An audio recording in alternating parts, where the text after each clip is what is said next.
Gus Sorolla, and I approve this message. RTTV is sponsored by ExpressVPN. Your data is your business. Protect it at expressvpn.com/rooster. Thanks, ExpressVPN, for sponsoring RTTV. Hey, everyone. Welcome to the Rooster Teeth Podcast. I'm Gus. I'm Gavin. I'm Drew. I'm Gus 2. Maybe. No, I'm Gus 3. They decided that Gavin's the best looking. Okay, there you go. Wow, that's a scary mask. That proportion on it, it's out of proportion. It's way too big. Dude, it is so big and so uncomfortable.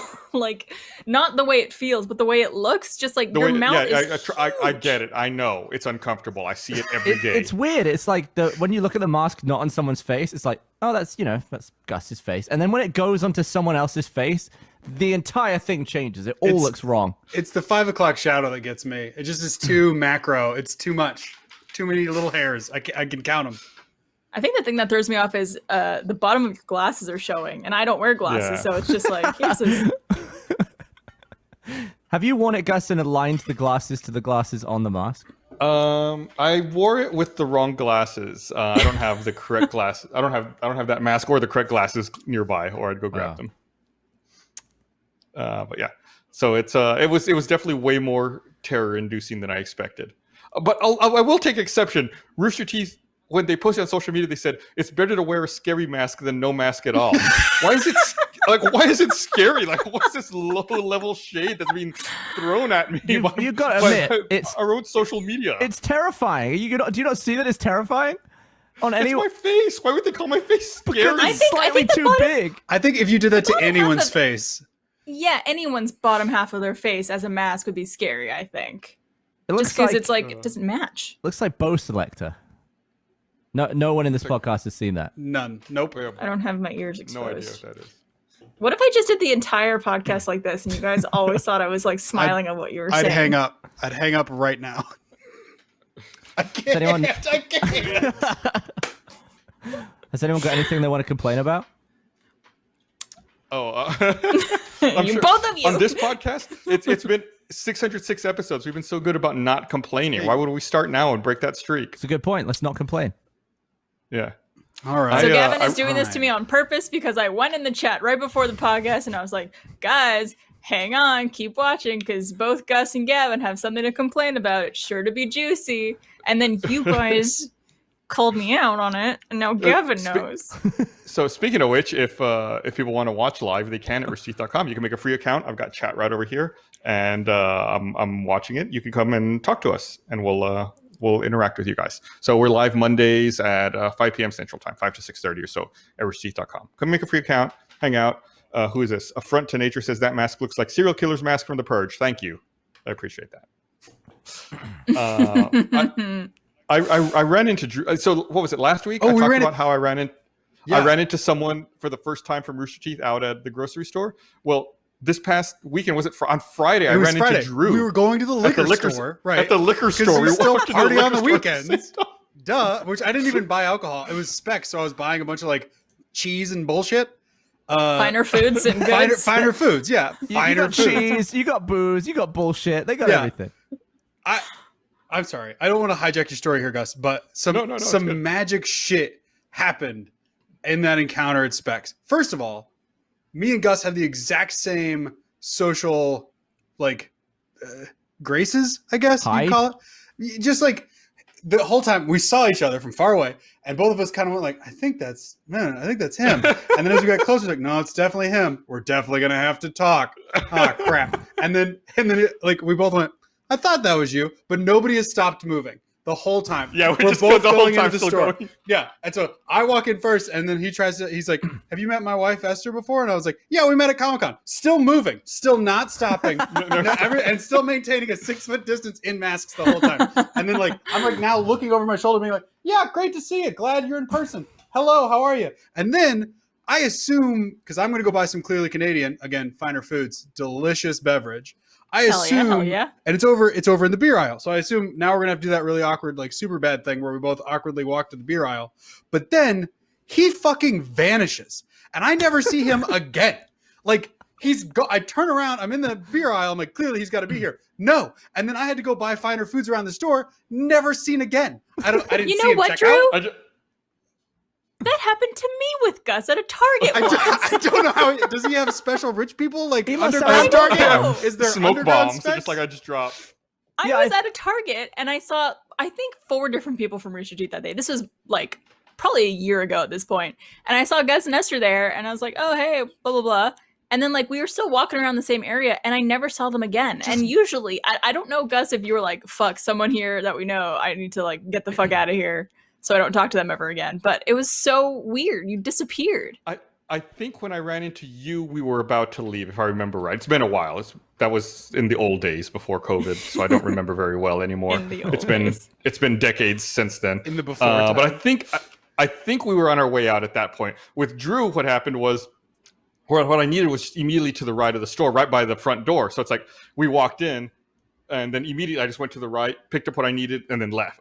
Paid for it and then left. So that's why I disappeared immediately from Drew's I side. assumed you went to Wines. I assumed you were over in like maybe the liquor aisle. I was like, I'm gonna run into him again at least one more time. No, but it was flashbang gone. You know how Just need one thing. in Zelda, is it Zelda where you could use the rope to just go back to the beginning of a dungeon? I think so. You could do it in Pokemon too. But Yeah. I reckon Gus has something like that, but he doesn't use it for emergencies, like finding his way out of a cave because he's lost. He just goes to the front of a store if he recognizes an employee within the store. Gotta go. Just eject. Yep. Bye. Time to get the fuck out of here.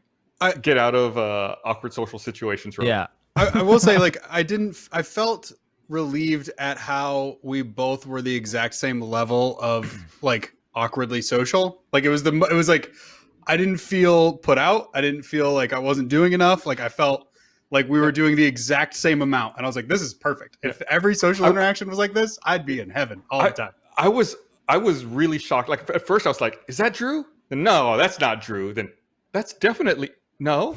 Yeah, no. Yeah, I felt like the kombucha girl, like a range of emotions, and then we're like, "Oh yeah, it is Drew." It's amazing, like just like having that mask on, how difficult it is to tell. You had sunglasses on too, didn't you? I think you had reflective sunglasses on as well, and also, which was like even more difficult. Reflective sunglasses, and then also shorts, which I don't ever like. Whoa. Don't do Who at are work. you? Exactly. There was. Plus. We had I think we had literally just finished filming something too. I think we had filmed something together.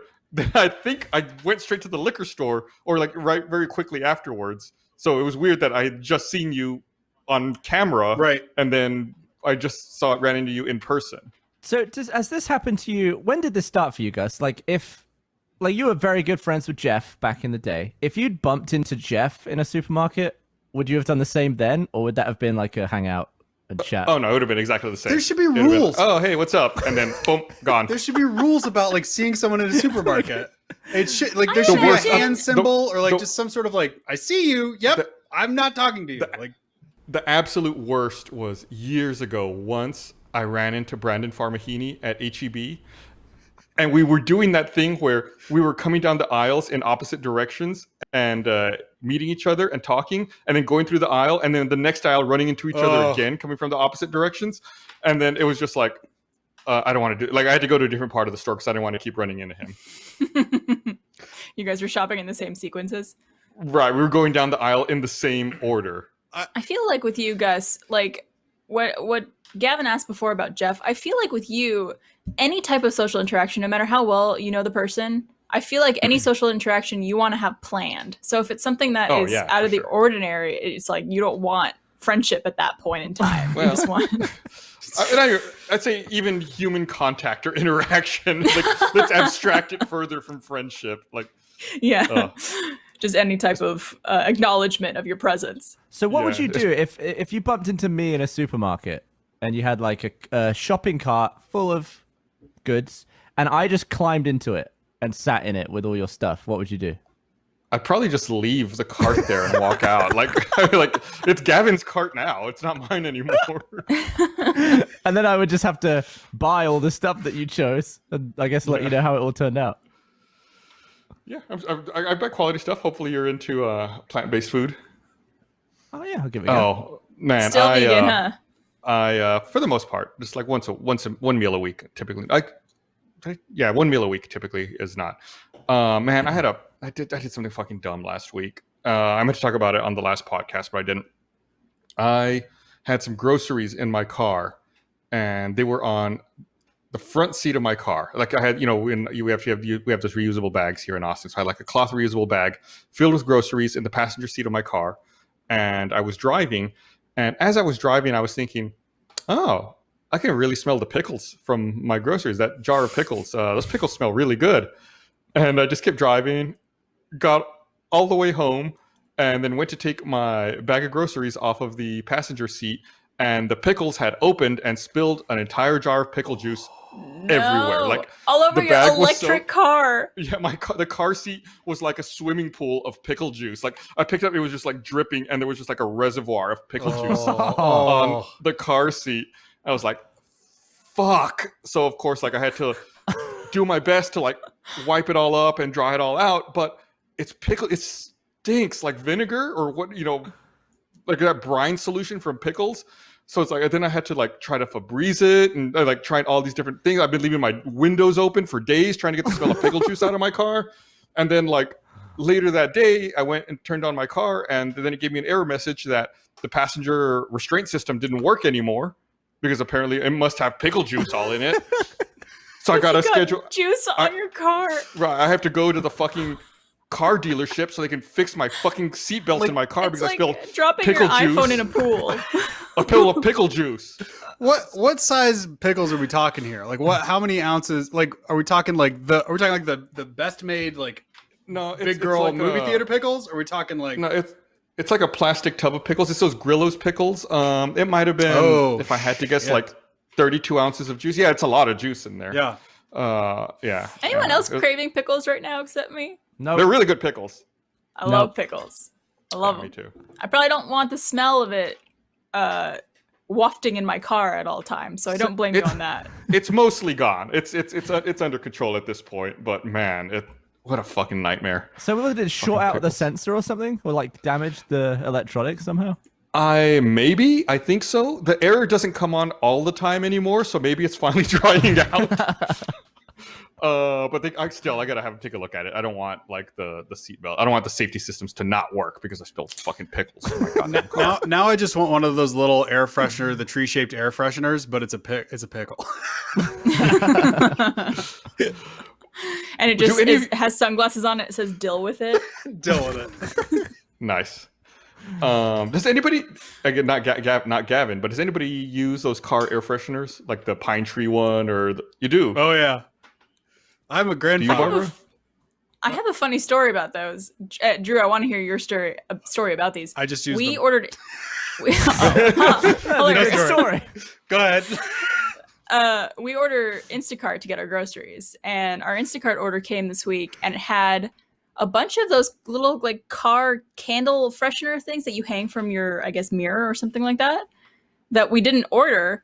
And obviously we're not really driving anywhere, so we didn't really know what to do with them. So we just hung them by our trash can because when it's full, it starts to get stinky. So we just hung the little car air fresheners right by the trash can. But that happened this week, so it's funny that you brought that up. I've never had them before. That's some like post-apocalypse shit. Like that's like now that we're in like the end times, it's like, what are we gonna do with all these air? Put them by the trash. Like put them by the trash. Yeah. We're in here all the time smelling our trash. Yeah. I've never liked those car air fresheners. I think they're always way too strong. I'm shocked to hear that Drew uses one. I mean, like for the first 2 weeks, you almost throw up every time you get in the car. It's like, why and then they always have like goofy fucking names like Leather Satchel or like Mean Green or whatever. And then you're also the kind of person who keeps just like full mugs like from the kitchen and stuff in your car. I always forget. I bought a new car, Gavin, and I keep it very clean. I had to drive Gavin one time. Look, I don't want to shame your car because you were kind enough to give me a ride. That was just so funny. I've never seen like non-cardboard cups in a car. They were just like full mugs. It made me. I was cracking up the entire way. I just went to, like on my way to work. back when I was freelance, I would have a cup of coffee from the kitchen and then get to work and I'd throw it on the floor. And then so Gavin goes to get in my car and there's like 9 or 10 like ceramic mugs just like 9 or 10? sloshing What the around. hell, Yeah. I was like, Drew? surely they're all gonna get all chipped and stuff while using mugs. Yeah, they roll around back there. How did they not get chipped? I don't know. They just never did. It was so funny to me. I think it was like a 10-minute car journey, and I was cracking up for like at least half of it. It was Just because so every funny. time we take a turn, you just hear like.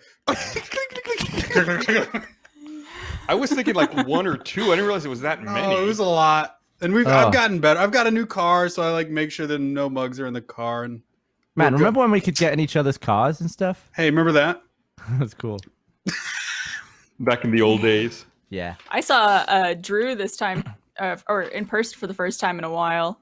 I one-upped you, Gus. I saw his mouth, so It's true. suck it. We did a photo shoot for some new merch, and got to. We got some.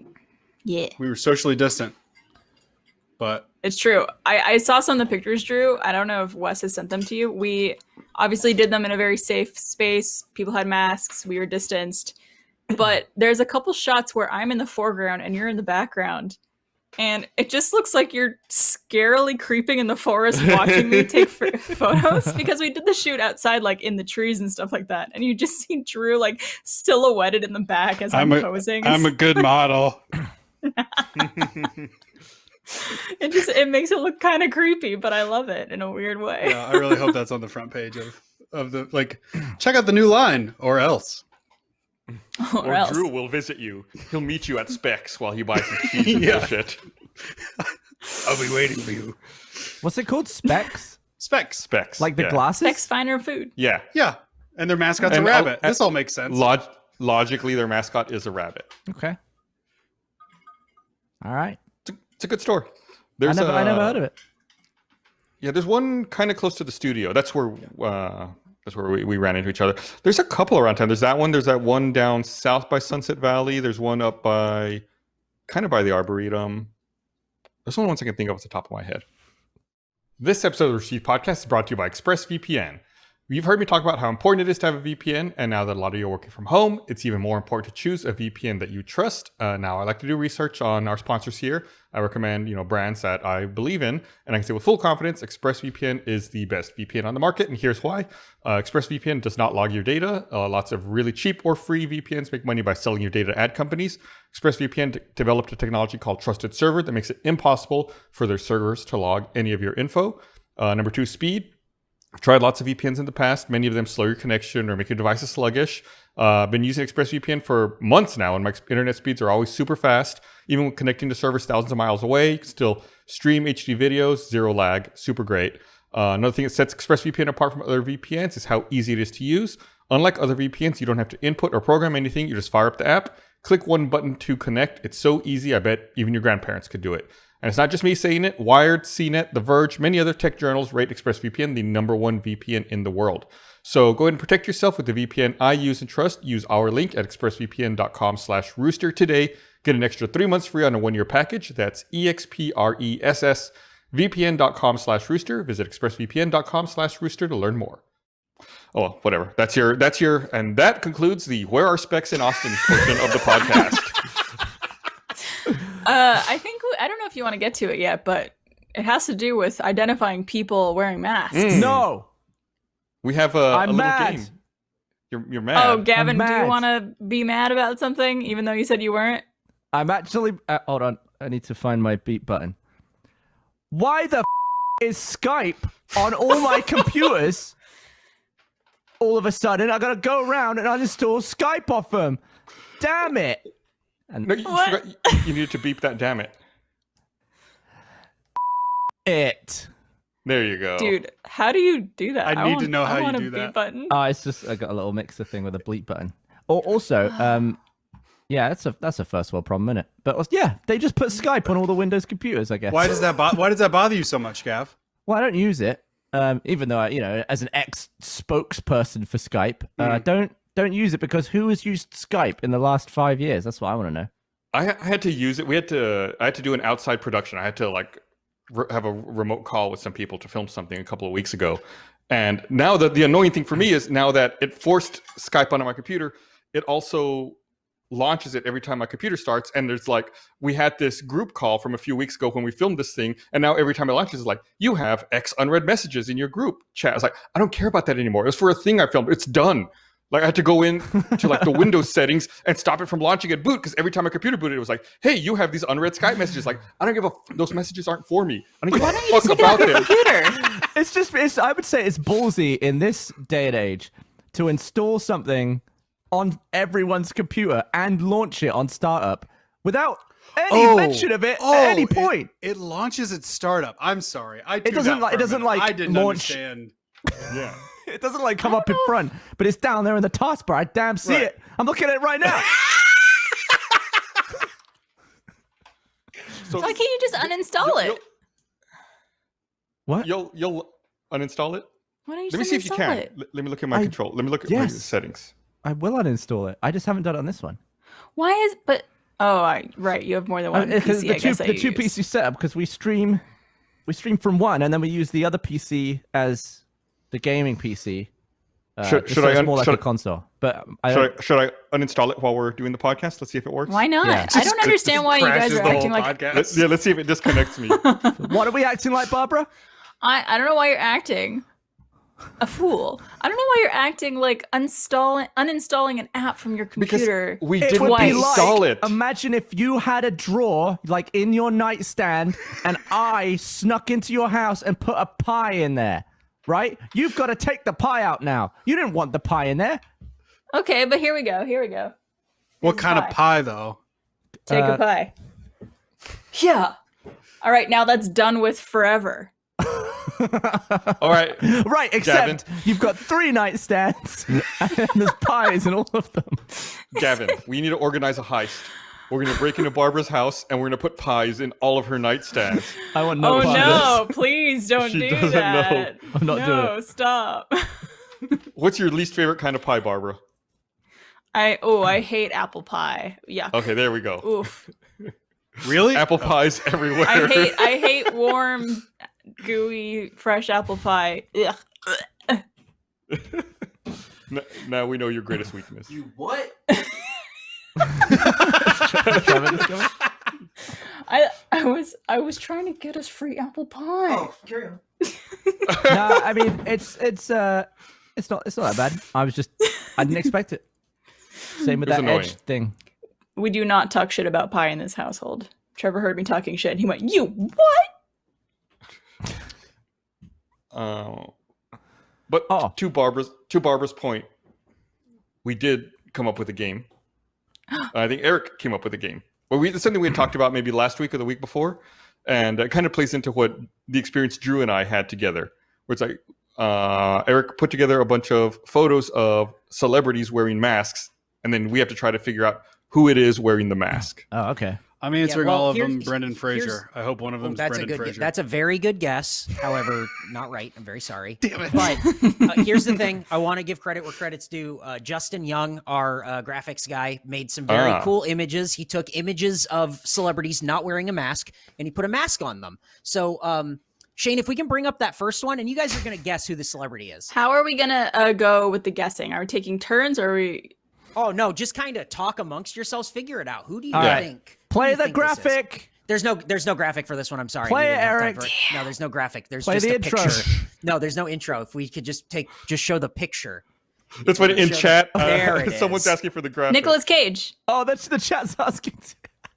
they want the graphic in the chat. We're all on the same wavelength here. Is that Nicolas Cage?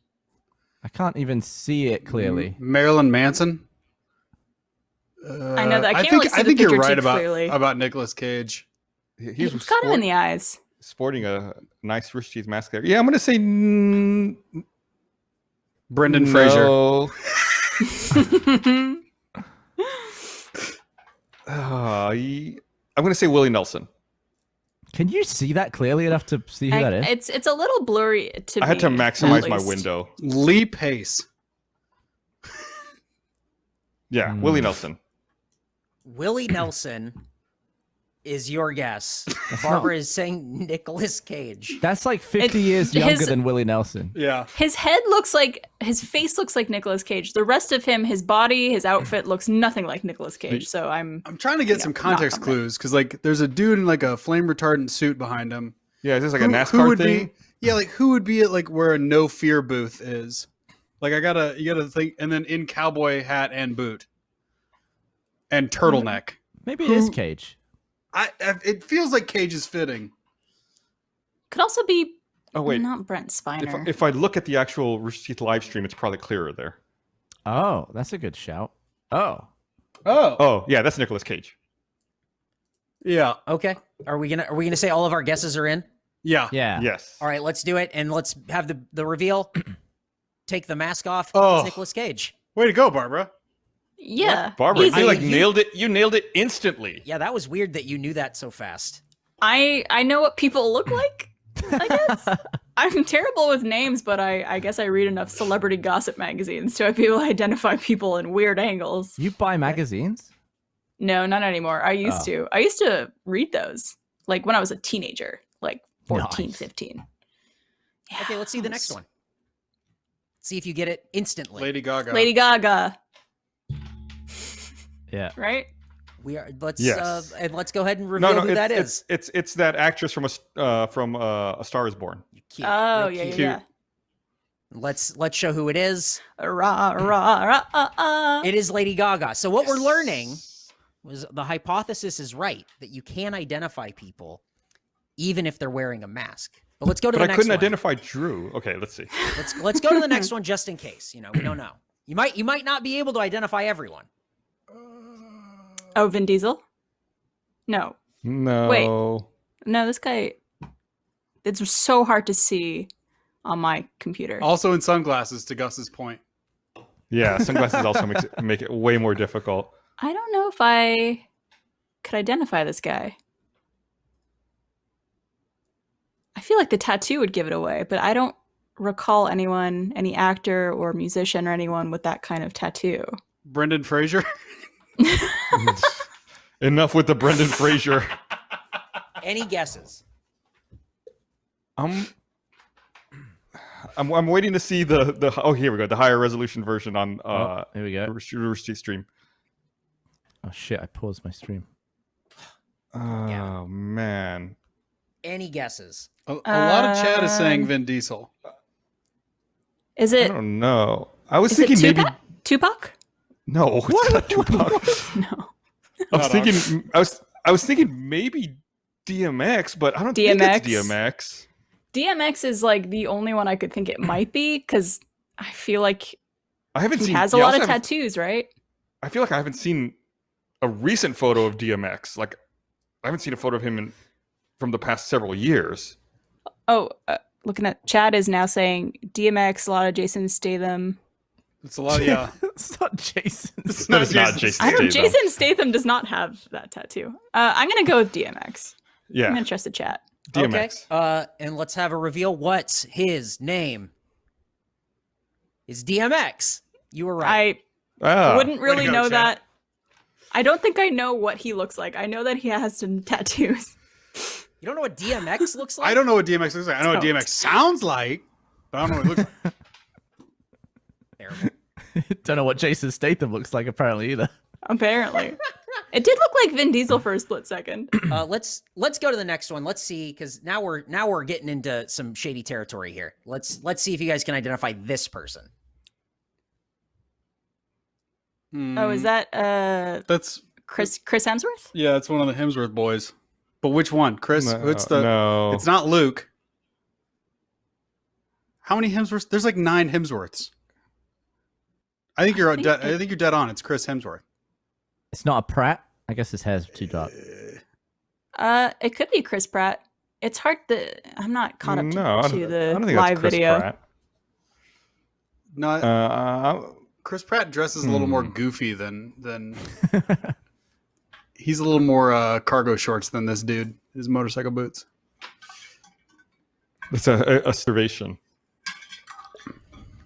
So let's get final guesses in. Who do you think this person is? That is Willie I'm Nelson. actually- Stop saying Willie Nelson. I think once you pointed Chris Pratt out, now I can't not see it as Chris Pratt. So No, I'm that's- going to go with Chris Pratt.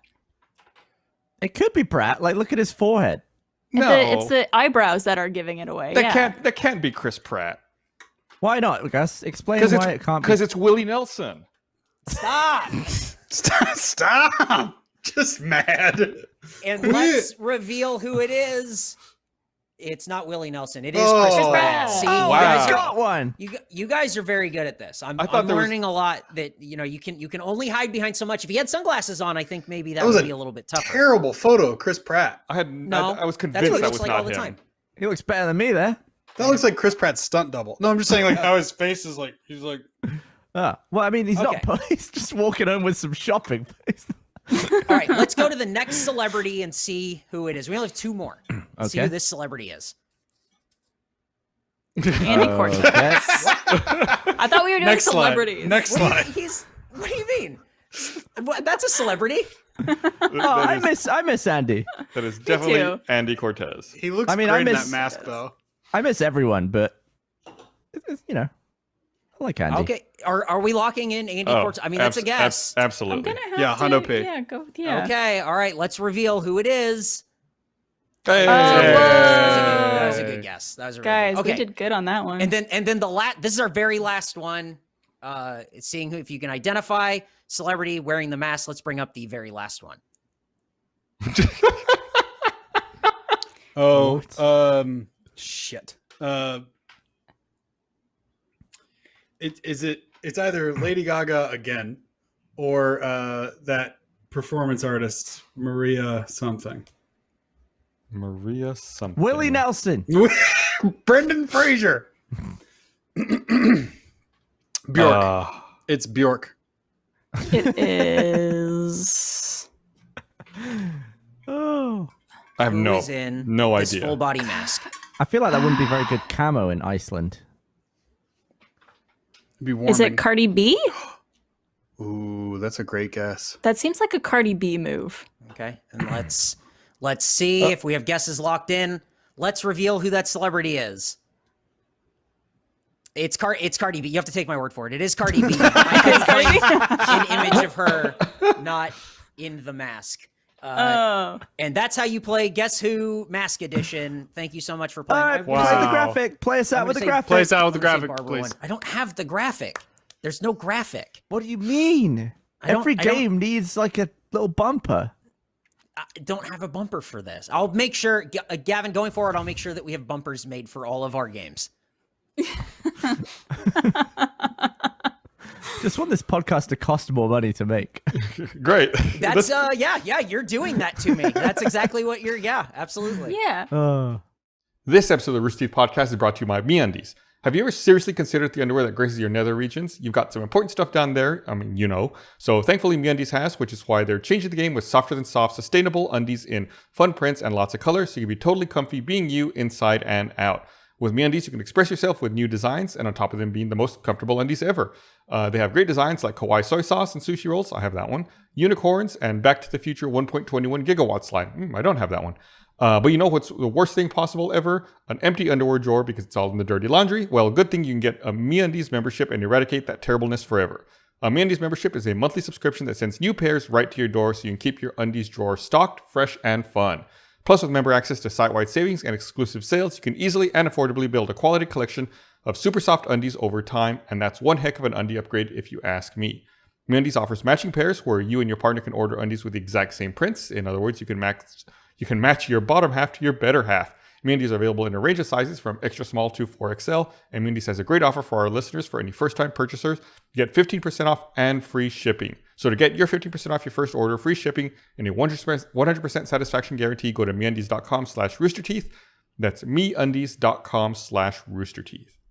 That was What did everyone do last week? Went to Oh. the Shot liquor some store. stuff. I started watching a show on Netflix that Jeff recommended to me.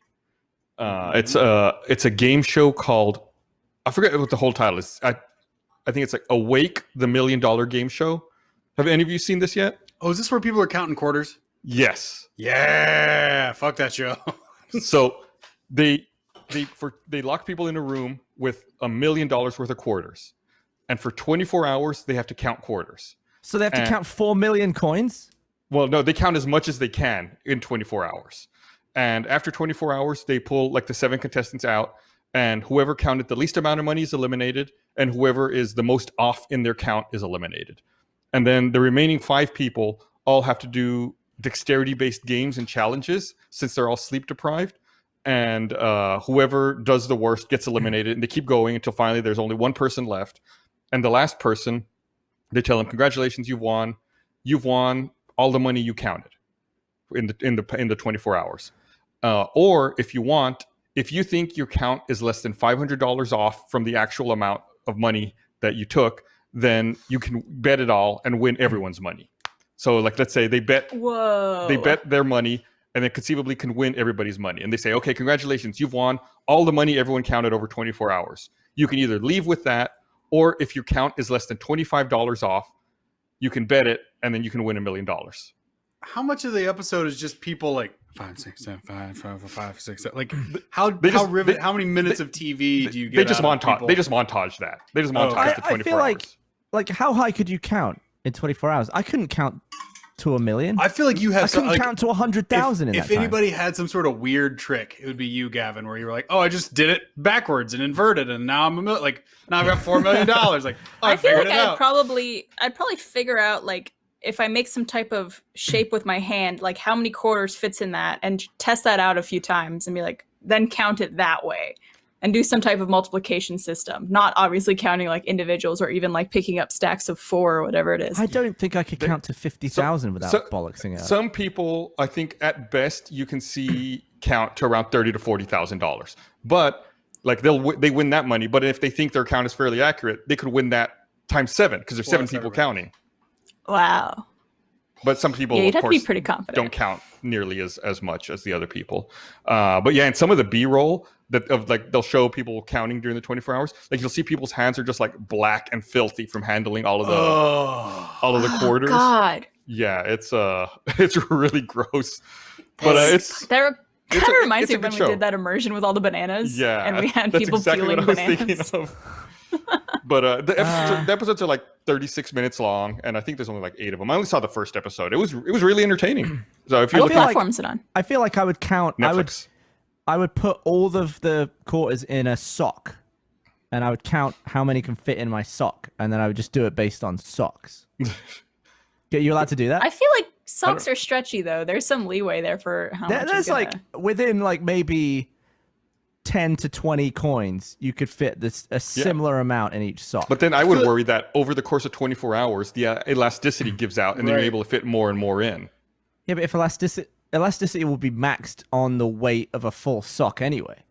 So you're saying like it would should do. But it's not not just like make a stack, like a certain height stack before it topples over, and then just recreate that stack. And every time it topples at the same point. Yeah, but or just like it gets to the same, like you keep one for the like control, and then match the other one. So let's say like this stack is $5 worth or whatever. You just keep doing that. Yeah, I think the fear is then that your stack tumbles over. Or like, because you're sleep deprived, you might knock it over or bang the table or something. Put me in, coach. I'm fucking ready for this show. I feel like you measured against like a part of your body, so it's always like the same amount of quarters. Yeah, you can lay like 10 quarters on your forearm, scoop, dump, and then it's 1 forearm's worth every time. And it's like a very you get really mechanical with it, and you can like really start cruising. Yeah, you'd have to figure out a way that didn't involve counting. Yeah, right.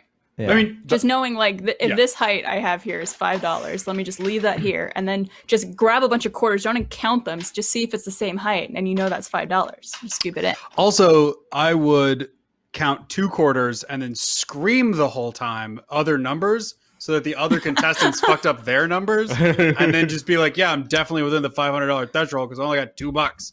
And then you just take everybody else's money. How do they fit all that in a room though? That'd be like literally tons of. It's a huge container of quarters. I mean, it's like a swimming pool. It looks like that's filled with quarters. But big brain Drew up in here. The other thing is like the dexterity challenges, and from what Jeff told me, Jeff already saw the episodes. He said that they never repeat any of the dexterity challenges, so you never know what you're going to get. Like it's always something Ooh. different. So it's not like anything you can prepare for. Someone said something in chat I was going to comment on. That sounds Some awful. people miss the name of the show. It's called Awake. Awake. Right? Yeah, it might be called like Awake, the $1 Million Game Show or something. You just look for Awake. But the people are so sleep deprived that they're also doing like talking head interviews with them. And in the first episode, there's one contestant who's interviewed, and they're talking to them, and they're like, "Do you want to know how much money? You said you counted $25,000. Do you want to know how much money you actually counted?" And she's like, "Yeah." And they say, "You actually count. The count was actually $24,383." And she's like, "83? How did I end up with 83 if we're counting quarters?" It's like, Oh no! like their brains are just so fucked up at that no. point. They're so far gone. Anyway, really entertaining show. It's a good way to kill some quarantine time. I've been watching Absolutely. that Alone, the show Alone on History Channel. Alone the $1 Million Challenge? Yeah, you on Alone right now? You on the Alone game? No. You caught up? Oh, it's fucking great. It's almost as good of a quarantine show as Perry Mason. But it's just people go out into the woods by themselves and film alone in the woods for as long as they can. And this A season, great show to do in quarantine. exactly. And this season is you have to make it at least 100 days in the Arctic. Did I say that right, Gus? Yeah, you got it. You're good. Yeah. So you have to make at least 100 days, and then you might win $1 million. And it's just been like, Oh there's yeah, you bears. actually get $1 million? Yeah, I don't know how you knew all the details. No, I was just taking the piss out of the title of the He's last like, show we were "Awake," talking yeah. about. It's always $1 million. What's keeping you from winning though? Like you say, you might win $1 million. So is it just you got to get through the time That's period? the thing, is that because the other seasons have just been whoever's the last man standing. This one is you have to make the 100 days, and then I assume it's last man standing. So if somebody else makes the 100 days, then you're in a day off. Mm. Yeah, it says. Damn. I'm reading like the History Channel website about it, and they say that over 6 seasons, no one's ever lasted that long. No one's ever done the 100 days. No one. My alarms went off my phone. Yeah, my alarms went off my phone. I was like, Jesus Christ, what is going on? Was that your Have you alarm done to a be on this podcast podcast? before? Probably. What are you doing? Well, I'm reading chat on my phone. I was like, what is going on? I was like, where's my phone? I keep looking at chat, being like, where's my phone? I'm looking at chat on my phone. Where is it? Neat. There's Oh. I've been watching Naked and Afraid as well, which is kind of similar to Alone, but Do you win totally $1 million? different. There's not $1 million. It's just you have to stay in the wilderness, and this season they have to stay in the wilderness for 40 days. And they're in South Africa, and they're naked, and they have nothing. Like I think they have like a pot so they can boil water, Ugh. and like that's it. Like maybe they have a knife, and it's just like out like in the heat. Like they show it's like 120 degrees in the heat of the day. It's like you're just naked out there. Like I guess hopefully I get to eat something soon. What do you do Oh with my your God. bollocks and stuff? And your cock? You Just tuck- hang it. It's just you hanging out tuck there. them and hope you don't get them sunburned. Some people though, I think, have made clothing and stuff and Yeah. stuff to cover up with on previous Yeah. episodes. Like Yeah, part of me in this Go ahead. in this season, one woman, the top of her feet got sunburned, and so she couldn't walk anymore because it hurt to walk because like just the tops of her feet were sunburned. So she had to like try to find feathers to cover them. That way they wouldn't get further sunburned. Yeah, I feel like if my John Thomas was out in the blazing sun all day, I would immediately like gobble over it and then dunk it in sand or something Yeah, to try and get a lot of them get mud. Like if there's a water hole nearby, they'll cover themselves in mud face. to try to block the sun. just Gavin casually dropping the fact that he would gob all over his own dick and Well, then you gotta shove it in. You gotta stick stuff to it, right? Why don't you just tuck it in to your Tuck it legs in, or what do you Tuck it something? in. Like, walk around like with my penis all tucked backwards. You walk around like Buffalo Bill the whole time. You need a little waddle, yeah. Naked and afraid and tucked. Then the underneath of it might get burned from the other side. Just the tip from the backside. It's a long, skinny dick you got in there. Yep. I wouldn't I've do had that. the tops of my feet sunburned before, and that shit is not fun. Like, you wouldn't think it would be that bad, but my God, it like every movement that your foot makes, the burn just like gets worse and Cracks. worse from just it. Yeah, it sucks. So I've always romanticized like the going out, like reading Hatchet as a kid, or like My Side of the Mountain. I was like, I could do that. And then like watching Alone, I'm like, yeah, like get that guy out of here. That bear's not going to be a problem for his camp. And then I went camping the other day by myself.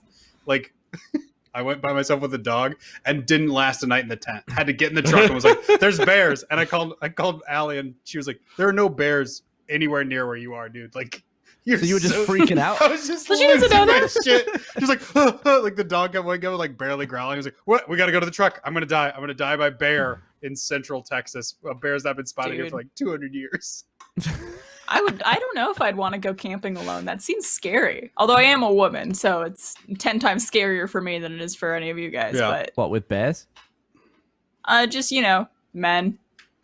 Spooky Fair dudes. play. Yeah. Just an entire, group of people that want to murder me or do other things. It's only half the population, right? It's only half the population. So Drew and I have been bonding over our. You call me Poppy one more time. I'm out. We've been watching Perry Mason on HBO, and it makes us both incredibly uncomfortable when his love interest calls him Poppy. So I've been calling Drew Poppy every chance I get. It's both like, it's my favorite quarantine show. It's the both like best of both worlds. Like sometimes it's like really violent and crazy and it feels like Sin City and you're like, whoa, it's a lot. And sometimes it's just fucking goofy. And then like the music's all weird and like nobody's like, I keep trying to get Blaine or Andrew to watch it because I'm like, guys, just somebody talk to me about it. And so like I finally like slacked Gus the other day. I was like, are you watching Perry Mason? He was like, yes. I was like, thank God. I just want somebody to talk to about this fucking show. It's And now you have them. Yeah, we've been talking about it. It's good. I'm not like, there's some things that I don't like about it, but for the most part, it's pretty good. It feels like one of those like a pulp novel from like the 30s or 40s, where it's just like seedy and like not well written, but kind of good. Like it's also extraordinarily graphic. Like they'll show, like they obviously work on a special effect. They'll work to make something fucked up, and then they'll make you look at it. Like there's a character who gets shot in the face with a shotgun. And like they kind of show it from afar and you're like, ooh, that's gross. Thank God they're not showing that anymore. And then they punch in and show it even closer. Like, and then Perry Mason like walks up and puts his finger in the guy's mouth and like wiggles it around a little bit. You're just like, oh. But why? Oh, Why do dear. we have to see this? It's so needlessly gross. Yeah. But it's like the special effects team was like, look how hard we worked. Look how good this looks. Yeah, I mean, it does look good. But yeah, it's intense. I mean, there's also like in the first episode, there's a dude running down the street with his dick just flopping around everywhere. Just out. Yep. Just like, all right, whatever. Just naked and afraid and Yep. out. It's a good show, though. I haven't watched this week's episode. I finished Last of Us 2, which now that I finished it, I would say excellent game. I loved it. Masterpiece level.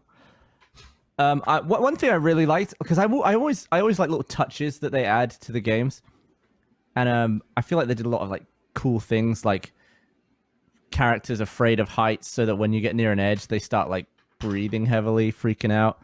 There's bits where like if you're stealthy and you've been running, the breathing like becomes muted, like they're trying to not alert the person, so they go from like to like closed mouth breathing, like, and it's like proximity based, like all that stuff I really liked. And one of the things I also liked was the enemies talking about each other. Like if one of them dies, they'll be like, "Ah, shit, Pete's dead," and it actually is like, it feels more real that way, because Like they come and check on people and like, yeah, like you feel like they know each other. But in the last bit of the game, I was just crafting explosive arrows left and right, and I was just like, and I just hit some dude like right in the chest. His upper half just blew up, like dripping off the ceiling, and it was just two legs. And then someone came around and went, "Shit, they got Pete," and I was like, "There's no way you know that's Pete right now. You can Those are Pete's favorite pants. Those are Pete's boots," and it was cracking me up as his bits were just dripping off the ceiling. Once again, incredibly gruesome game, and I love it. There's a portion in that game when I'm going to try to phrase this in as non of a spoilery way as possible, but there's a portion of the game where you are in the hospital and you're trying to find someone, and you sneak up on an enemy, and it's like a cutscene. And you pull out your knife, and you're like, "Where's so and so?" And she's like, "Oh, they're upstairs." And you've got this enemy, you've got this other human being at knife point, and you wonder like, "Oh, is your main character just going to murder this person?"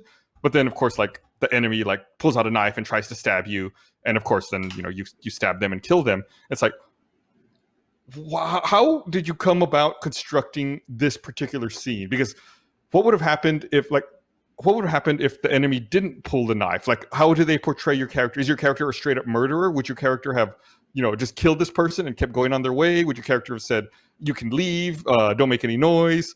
It's just like walking that fine line between being a good, quote unquote, good person, or being just a psychotic killer. Right. Which I think that game plays with a bunch. Like there's a lot of that, like those choices and stuff like that. Well, and the thing that I don't want to spoil too much, but you play as two different characters. I didn't realize I only play video games one way, which is poorly. And so I didn't realize they had different like tactics. Like, so I just played the same shitty way, but then somebody's like, "Oh yeah, they have different, like she's super buff and is way better at like melee attacks, and like Ellie's better at like sneaking through the grass attacks." And I'm just like, "Oh, duh!" Like, why didn't Gavin, when you played, did you use the different character advantages or? Not really. I would pretty much always have the same approach, and that would be like to use stealth. And I was like super into the arrows, like with the bow and the crossbow. Yeah. I would do that until I messed up, and it all kicked off every time. So I wouldn't ever like charge in with melee, or I didn't like sneak around in the grass and like shank people. I was always just like silent ranged, either with the silencer or the bow, for as long as possible until I ran out of arrows or bullets, or I missed and it all went mental. That's pretty much how I took every single section. Man, I love using the bow in that game. Gavin, do So you play D&D ever? Nuh-uh. I feel like you would like it. I feel like Gavin Okay. would be a dungeon master's worst nightmare. Like, he would be like, "I want to try this," or "I want to do this." Be like, "Fuck, fine, roll, okay, bud. Fine. I guess we'll have to figure it out." Yeah, I feel like every time there's been content, like D&D based content at this company, everyone's immediately been like, "Not you." You wouldn't like this, or like, "You're not right for this." I'm like, "Okay, I mean, I've never tried it. All right, sure." I I've feel also like you never would, tried it. Drew. I feel like you would be very analytical, which is like a great type of person to have on your team, trying to actually like figure out what the hell's going on. Gavin, I feel like you would play the same way Chris does, which is like absolutely no consideration for the rules or people's time. It's just like, I feel like I have consideration for people's time. You do. And I'm not trying to say Chris doesn't, but Chris is like, he'll just kind of like barrel in with one type of mindset that he wants to get done. Just like he's playing like a character, so he's in character the whole time, like trying to like bother people or ask for money or get money out of stuff. Like, what's in it for me? Essentially, all the time. I will say I don't understand. So we're playing obviously a D&D game that we've been releasing weekly, and I don't understand why your party is trusting one character with all the money. Like they got into a huge fight because Chris, after like a portion of the game, Chris wanted his share of the money, and the rest of the party was like, "No, we'll let Jessica's character carry it." It's like, I don't understand why you all aren't splitting it up. Well, good to know. Let me write that down to be reminded to bring up on Thursday. It's just so weird. And then you all got mad at Chris for wanting to take his portion of the money, and I was like, he just wants his money. I think we're just like, we're nervous about everything in that game, so we want to like, all right, you have the money. I don't want to worry about this. It's not in my inventory. I don't even want to think about anything else. So maybe that's why we're just inexperienced. It's fun. It's funny to me. It's like, okay, we'll roll with it. We'll keep doing it. I feel like a lot of it. I feel like I'd want to try it off camera first. Yeah, same. Like just for fun. Because I honestly find, especially because like this company's put out a ton of D&D at this point, I don't want to be like learning in the middle of all the audience is already like with it at this point. That's not necessarily a bad thing. I think having new players helps serve as a gateway for potential audience who don't know the game or don't understand it. So it's like they're learning along with you as you learn the game, which is, I think, kind of the approach we were taking with Dice Cast, where we had a lot of inexperienced players jumping into the game. So that way, if people aren't familiar with D&D already, they kind of like are learning along with the party and learning about new abilities and stuff. Yeah, that's fair. Fair play. Yeah, but of course, Yeah. I mean, the downside is that you get a lot of backseat drivers who are like, oh, why didn't you do this? Or you should do this. And, it's like, obviously everyone's still learning and keeping track of all of their different abilities. So it's just something you got to balance. I did it's so funny because I was talking to Travis McElroy, who some of you might be familiar with, the McElroy brothers. They do a ton of content, including a very popular Dungeons and Dragons podcast called The Adventure Zone. I believe that's what it's called. I don't mean talking out of my ass. Okay. And I was talking to him at a convention that we were both at, and I asked him, I was like, hey, we're starting up D&D soon. Do you have any advice for me? And he goes, the comments will always have people complaining about the way you did something or didn't do something, because everyone plays D&D a very specific way to them. And everyone has like their own way of playing with their friends and the way they grew up playing. And so everyone will have very different opinions on how you should be playing too. And so he basically told me, like, don't worry about that. Just have fun. Like, don't worry about necessarily what the comments are telling you to do or not to do. Just enjoy it. And I've That's also been trying to abstract some of it from the party, where it's like, instead of forcing them to say, like, I want to use this skill to accomplish this goal. I'll let it be more open-ended. Like, I'll let them say, I wish I could do this. I'm like, okay, well, just roll the dice, and then I'll figure out, how to plug it all in. I'll figure out the math. I'll figure out the back end. I'll just tell you if it worked or didn't work. That's nice. So yeah, that way it's just more like you're left to be more creative. You're left to be more like, I want to punch this person, then I want to shoot this person, then I want to like roll over here. But like, it's also overwhelming having so many possibilities for your decision. Yeah. Like there are many times, especially in the last game we played, where it was just me, John, and Jessica playing, how you're just like, yeah, you're in this town. What do you want to do? And it's like, leave? Stay? Shop? I don't know. Like, everything felt like the wrong decision to me. And then what made it difficult was that every possibility to advance the story, you all kept rolling bad on. Like, every die roll was so bad. So it's like, well, I can't, like, you keep failing these checks. I was like, well, like, I can't do what I want to do. It's like, maybe you should go somewhere else. Maybe you should do something else.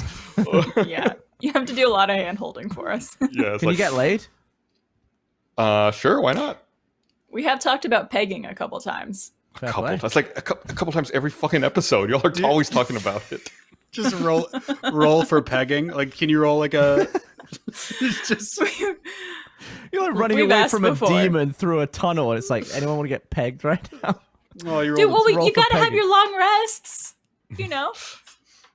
You don't know what happens during those long rests. You gotta regain those spell slots. I actually find that I think it's been really fun to do during quarantine. I think the Dungeons and Dragons show, Dice Cast, just because it's like total fantasy game, total escapism. I feel like we only play for 2 hours a week. Like, those 2 hours fly.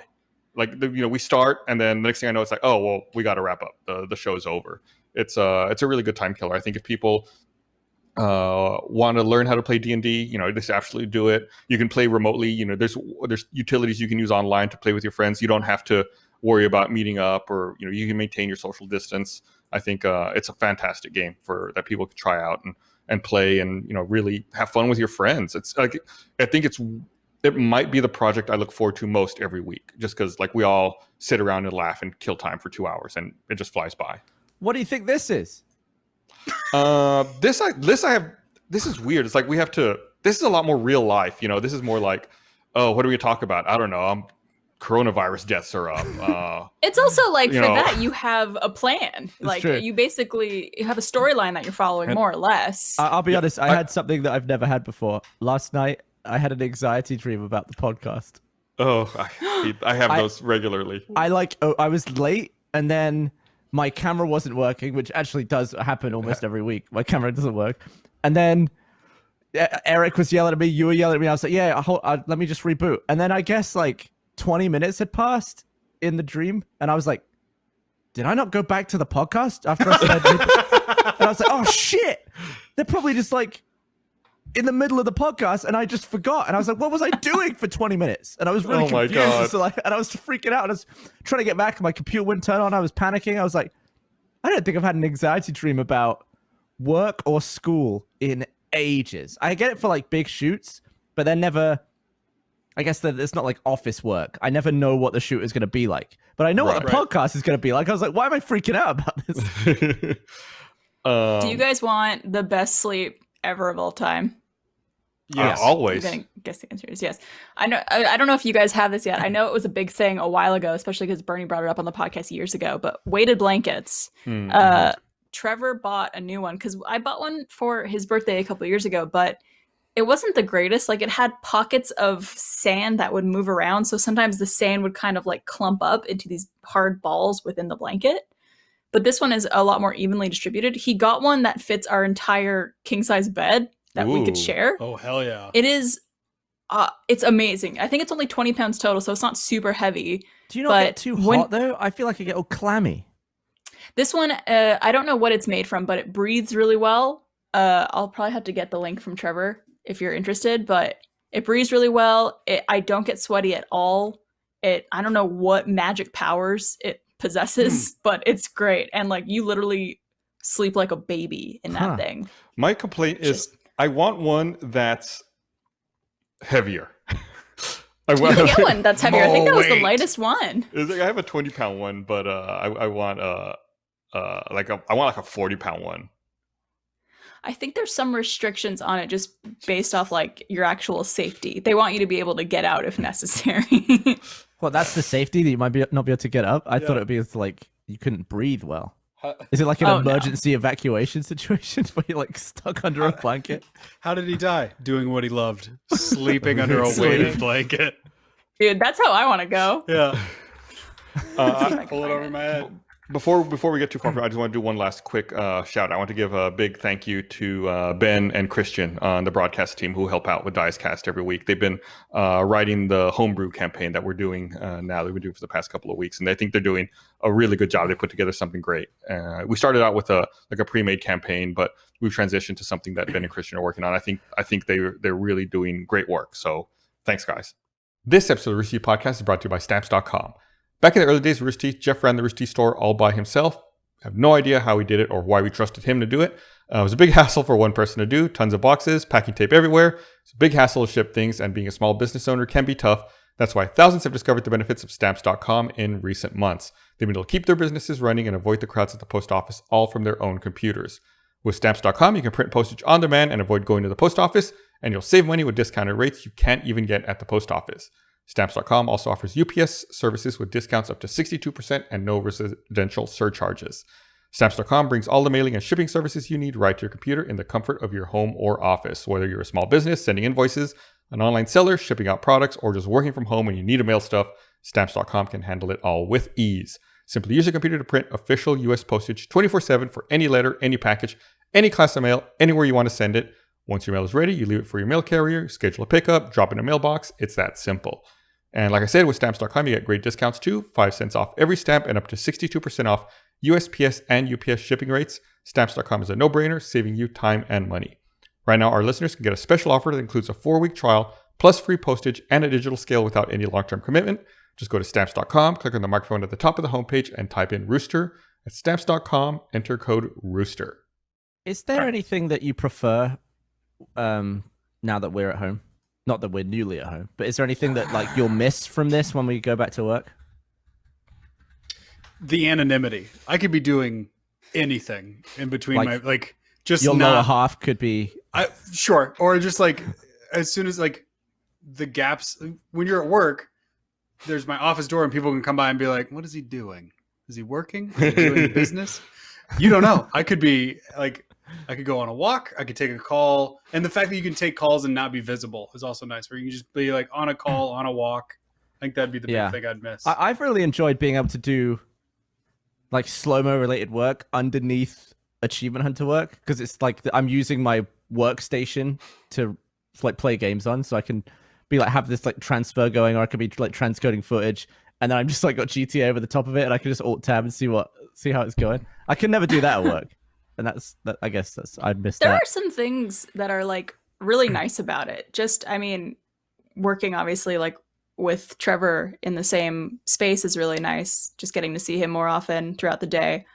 And also there's like some content that we never really got the opportunity to make when we were back in the office. Like we started doing some gameplay content, put out a raft video, which is super fun. But being able to make content like that, we didn't really have machines or anything set up for it at the office, and it was never something we really thought about doing. But now that we're working from home, there's only so much we can make. Like we can't really do high production shorts in the situation we're in. So we've had to kind of pivot to more strategic content for the situation. And I've been I feel like having a lot of fun with it. I feel like Achievement Hunter was certainly the luckiest with the pivot to at-home work. Like there's, aside from like chucking moonballs at each other's heads, there's very little that we can't do from home. And like between the games, I guess, is a little more difficult. Yeah, but the thing is, we got so many that we just never put out. Like my phone is full of them. Well done. Look at that. Just We've rolling them out been slowly. struggling with RT Life. We've done a couple, and there's still more in the pipeline that we're excited about that we did from home. But that's a harder one to do because you're not just around each other fucking about all day. So stuff like that doesn't really come naturally. Unfortunately, I'm glad that raft video we made finally came out. We filmed a couple of them. We did, and it was a lot of fun. It's funny reading the comments where we were like, "Oh my god!" It's for the most part, like people liked it, but people were saying like, "Oh, it's painful to watch them. They don't know what they're doing." Like we do show improvement. I think we get. I did see a lot of as time comments that goes were like, on. "It's painful to watch, but I love it." Like I saw a lot of that of people just like, "Man, they're clearly so new at this game, but it's really entertaining." So thank you to all those people who are patient with us. Yes, I think over the course of even that first episode, you start to see that it starts to click for us, and like it's starting to make sense. And as the episodes continue, it's like, oh, it's definitely a lot more. We're a lot more clear on what we need to be doing and how we need to be doing it. Man, that's a fun we game. definitely I really get better. like it. I think we filmed 3 of them so far. Was it 3? 4. One of them has a special guest. Yeah, I think it's 3. But it's funny even watching the first one and see how we've gotten better since then filming the other 2. But yeah, I had to get Cameron to cut so many moments of me going, "How do I do this? How do I do that? How do I get that?" Yeah, see that was my fear about like jumping into a D&D series is that like especially with Ark, you've already got a lot of the audience have seen Achievement Hunter do it. So to then start again, that's like terrifying. Yeah. And that's something that I've seen before that I every now and then I get the I feel compelled to address it. Sorry, my brain is like off today. I always find it interesting when, especially within the Rooster Teeth sphere, there's Achievement Hunter, there's Rooster Teeth, there's Funhouse, there's animation, like the direct groups that have their own channels and stuff like that. Of course, there's going to be some crossover, especially now that we're doing more gameplay. We're probably going to end up playing games that you guys have played because you have been playing video games for 10 years on that channel. So it's been going on a long time. But to me, what's always interesting is seeing a certain group's take on a game or take on a certain type of video. And I see a lot of people being like, "Oh, they're just rehashing what Achievement Hunter has done." It's like, not really. I mean, this is a fun game that we enjoyed playing, and it's our group doing it. It's like a completely new experience. I love watching this, like different people do the same thing. Especially like I will watch other people's Let's Plays of like, especially like single player campaigns, just so I can see how other people handle certain parts. Even like down to Funhouse doing GTA heists. It was fun watching them get stuck on a bit that we didn't even realize was difficult. And then the other way around where we're like ruining ourselves and they just like breeze through. It's really interesting watching 2 groups do the same thing, in my opinion. Yeah, I agree. So I don't think we should be scared about a completely different group of people tackling the same content, especially if it's been years. It's also video games. Like, it's no offense to Achievement Hunter. They did not invent Let's Plays. They did not invent playing games on YouTube. So while people might try the argument of they're just trying to be Achievement Hunter, it's like, well, first of all, people love Achievement Hunter. I don't know why we wouldn't want to do stuff that they're also doing. But you guys didn't invent the idea of playing video games. So I apologize if you have that feeling towards us. I'm hoping that you'll check it out at least because we've had a lot of fun making it, and yeah, just give it a shot. I went back and watched, because we were talking about it last week, Gus. I went back and watched the first Last of Gus video that we made in 2014. It's really good. It's like really compelling. because Oh, that man. was when we were playing the shit out of it, not recording it. So we were actually all just pulling off these sneaky bips and just like blasting through the other team. It was really one-sided. We were good at that game. I mean, we put a lot of time into that. Yeah. Man. And then for the roulette's play that happened like 3 years later, which I also watched, we were not as good. No, we sucked. We were like, oh no. That was so disappointing. It's like, it's also at that point, if people are still playing the multiplayer for that game like that many years later, you know that they were probably fucking really good at it. Yeah. Terrible. It's sad when you see yourself like atrophy. Like I remember when we played it the second time, I was like, I don't even remember how to play this game. Like switching between weapons and the crafting equipment. At one point, Ryan asks how to reload, and it's like, oh, the skill fade. And Hyman Buster wasn't there. Yeah. To be fair, the reload in that game is not intuitive. You pulled the trigger while you're not aiming down sights. Yeah. Not great. Yeah, it's like shoot without looking is reload. Right. It's not a common way to reload in video games. Oh, is anybody on Ghost of Tsushima yet? Has anybody started that game? Not yet. Okay. I'm so curious about it. I really want to know if I should, because I'm not, again, not good at video games. Enjoy them, but very poor at them. I could purchase the game. But I just want to know if it, like, I've heard great things about the combat. But it sounds like kind of Dark Soulsy to me. So I'm a little trepidatious about a full, because I never buy new games. The Last of Us 2 is the first new game I bought in the last 8 months. So this was the next one I was thinking about purchasing. So if you guys have any, if you know anything I've about heard it, it's good. I haven't played it myself, but I've heard a lot of people talking about it, which usually is a good indicator. Yeah, it looks beautiful, and you get to play with the sword the whole time. So I'm going to be happy with it. I just Swing.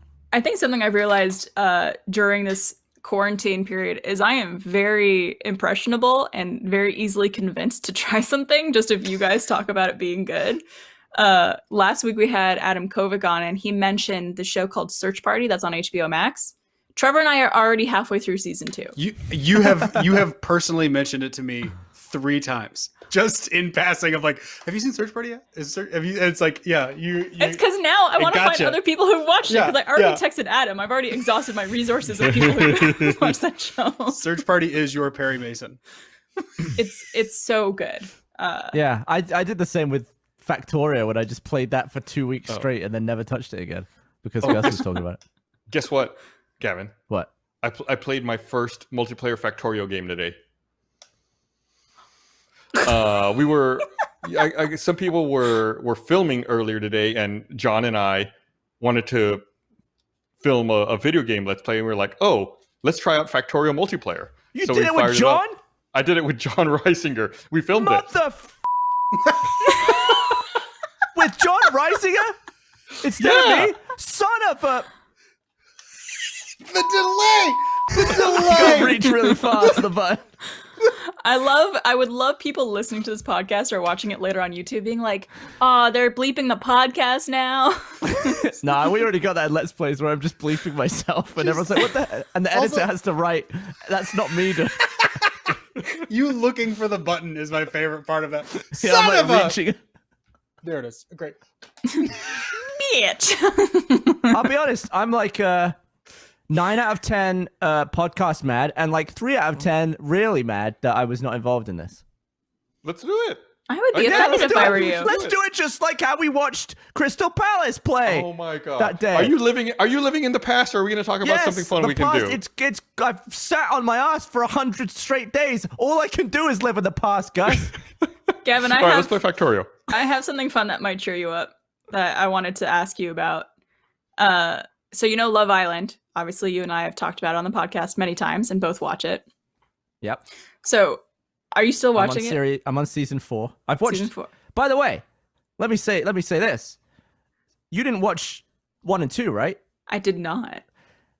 They're Only so 3 and much 4. better. They're so much better than 3 and 4. 1 and 2, they don't cut away when people start shagging. You like see them like plowing each other under the covers. You hear the the smacking sounds, and people. It's like pornographic. 3 and 4, they just they just like, oh, someone will say the next day, oh yeah, we had a little last night, and it's like, ooh, Yeah. they don't show shit. That's true. What happened? And they switched the villa. Well, they switched the villa, I think, in 4, right? Well, No. 1 and 2 were the same villa, 3 and 4 were the same villa. Well, something that Trevor and I like to do. So, whenever you start a new episode of Love Island, they show like a recap, and then the announcer guy comes on and goes, Ian Sterling. Ian goes, tonight. Without laughing. But we always try to guess what kind of tonight he's going to deliver. I feel like they're just always sinister now. They're always It's like having shot of the moon tonight. But sometimes it's a little more mischievous, like tonight or Yeah. tonight. You never know. You never know what you're gonna get. What one are you watching now? Or are you We done? So I think we jumped to the newest season, I think, which is season 6. But we watched like 2 or 3 episodes, and then haven't watched since. So maybe we'll jump back to 1 and 2, just so we're on the same page. I feel like the more I watch, the more sad I am that Caroline Flack is dead. Yeah, dude, such a It's bummer. like I can't believe it. Like watching it, that happened. I told Trevor when we were watching one of the seasons, I was like, she died in, I think it was February of this year, or yeah, I think it was this year, maybe last year. But it's crazy to see her just doing her thing, just normal, and just know that she's, not with us anymore. It's crazy. Yeah. Yeah, it was February. You're right. February. Mm-hmm. Yeah. You never know what's going on with people. Be good. Be nice to people. Yeah, I feel like the end of Last of Us, that was like it was a nice message to be like, make the most of the people who you've got around you, like while they're around. And that was like one of the messages I took from that game. So I was like, yeah, we really should all do that. And that's what is kind of frustrating about, being stuck in one place at the moment. Yeah. But oh well, we'll get through it. Especially not to kind of bring more of a downer to the podcast, but last week there was 2 huge deaths in the entertainment industry. It was Grant Imahara from Mythbusters. Oh yeah. Passed away of a brain. Was it a brain aneurysm? It's an aneurysm, I believe. Yeah. And then Naya Rivera. Sorry, for some reason I blanked on her last name. You might know her from Glee. She also died, I guess, in a boating accident with her. She was on a boat with her child, and then they found the child alone, and then searched for her for a couple days and found her body in the water. But it's just, it rocks you to think like people around your age, if not younger, could just, it's done without any sort of like health issues or warning. It's just gone. And it really kind of makes you think what really matters in life, and to really like live every day the fullest you can, because my God, life is short, and it could be really short if you're not careful, or just against your control. Randomly. Yeah. I mean, yeah, an aneurysm's scary. I think Grant Imahara was 49, which is, not that much older than me. And, you just think like, you could think you're fine, and then just out of the blue, something happens like that, just totally out of your control. Yeah. I met him once at one of the events that we did.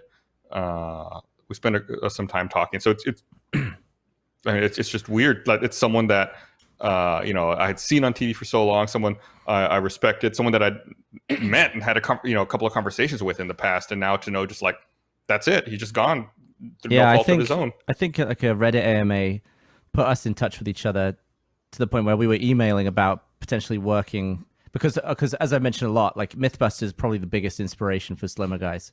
Mm-hmm.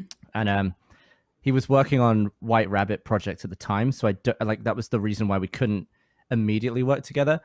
And then I guess we just never did, and now it's like, holy shit, that's like stuff like that. It's like we all need to like do we all need to do things, and like it's just sad when people just suddenly vanish. Yeah. And it's like, oh man, I never really did that thing with them that I should have, or I never told them this. Right, you always think you have time.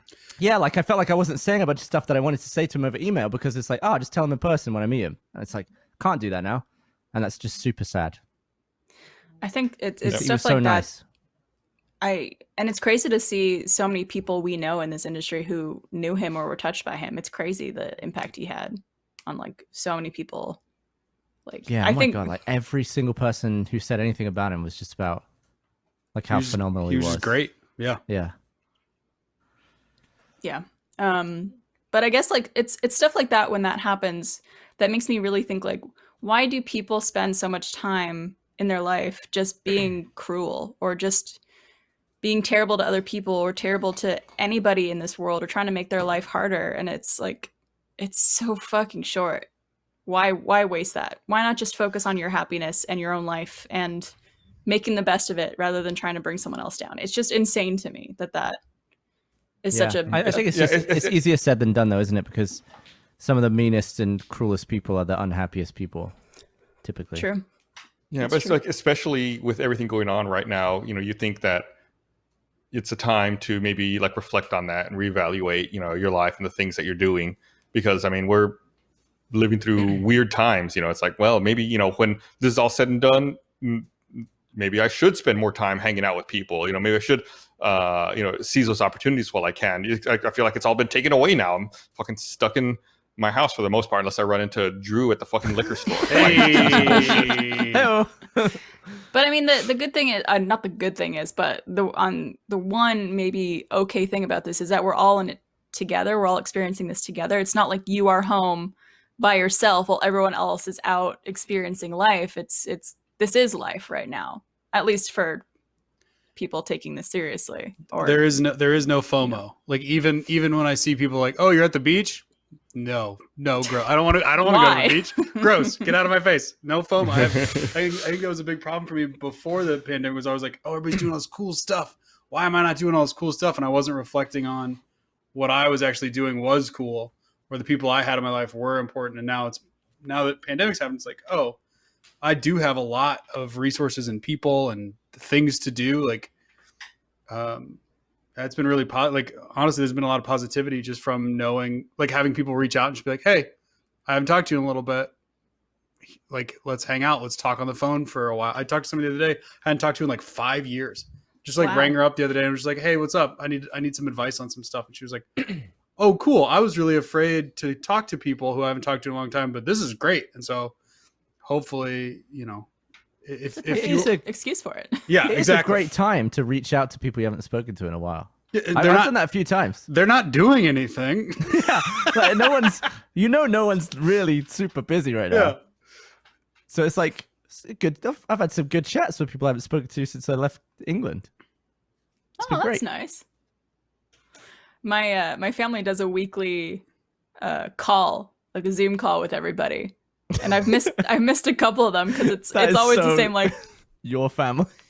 It's not just like me, my parents, and my brothers. It's like my entire extended family. So it's like my cousins and my aunts and uncles. So how do you get away with not going to them because you're not busy? Well, assume it's at the weekend.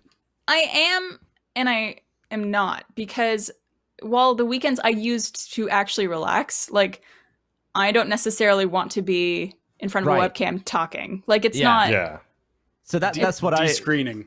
That's what I've dealt with, where it's like everyone knows I'm not busy, but talking to a bunch of people at once or talking to family for hours, that's not relaxing. Yeah. So you then have to say like, yeah. Just tell them you uninstall Skype from your computer. We use Zoom, Gus. Zoom. No, I don't mean to say that you're not busy, work-wise, because I know that you and Trevor are both utterly annihilated with Rooster Teeth work. But in terms of, at conventions and stuff is what I meant. Right. I mean, we have been doing a couple online conventions. I think I actually am doing one next Sunday. But yeah, it's constant. And when your work is literally this, like I sit in front of this computer and I talk in this microphone every day without fail. To have to do that on the weekend too is sometimes a little too much. Even if it's not being recorded, it's not a performance, but it's still talking and interacting and being like on screen. Well, here's what you do: 2 birds with 1 stone. combine your next family Zoom call with the Rooster Teeth podcast. The Do them Dunkelman both podcast at the same time. Yeah. Hello, Dunkelman family. Yes, things in Austin are not great. I wish I could come back to Canada. I miss you guys. I love you. Wow, look how big those kids are getting. Hey, Eric, can you get this done? Can we get a Dunkelmania podcast next week? Yeah, I'll see what I can Dunkelmania. do. I mean, we'll see if they're too busy or not for their daughter, but I'll put a feeler out. I'm not. I still talk to my parents during the week. It's just the extended family. I don't necessarily call in every single time. But Did you uninstall Skype, Gus? Yeah, I did. It worked fine. It did not mess up my call at all. I see in chat, Coffee Break is asking if the uninstall went smoothly. It did. So you can. It didn't even ask me to reboot, which makes me think that it's still in my Wow. fucking computer. Just hiding behind another application. Yeah. Like, you didn't see me. Great. The great thing, though, about those calls is that, I mean, obviously it's great getting to see my family and catch up and talk to them. But a lot of my aunts and uncles and cousins are doctors. So it's Hell yeah. great to get their take on what's going on with COVID and everything like that, too. So it's a double win, double bonus. Hey, Eric, can we get a graphic made for the Dunkelmania. Dunkelman family chat? Yeah, I'll definitely get a graphic made for that. Yep. Thanks, Eric. Someone who was it? Dunkelmania. Someone in chat, who's it? Hodgelet said we could call it the Dunk Tank.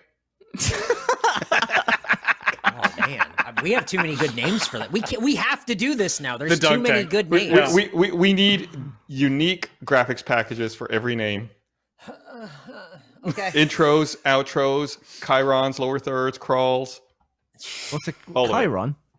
Yeah, Yeah, it's it's Chiron. I always thought it was a Chiron. I thought it's the so like the little bug that comes up from the bottom. Boom, Oh, okay. Fair it's a play. chiron. yeah. Didn't know that. When you work in the entertainment field for 17 years, you learn a few things. I thought it was just.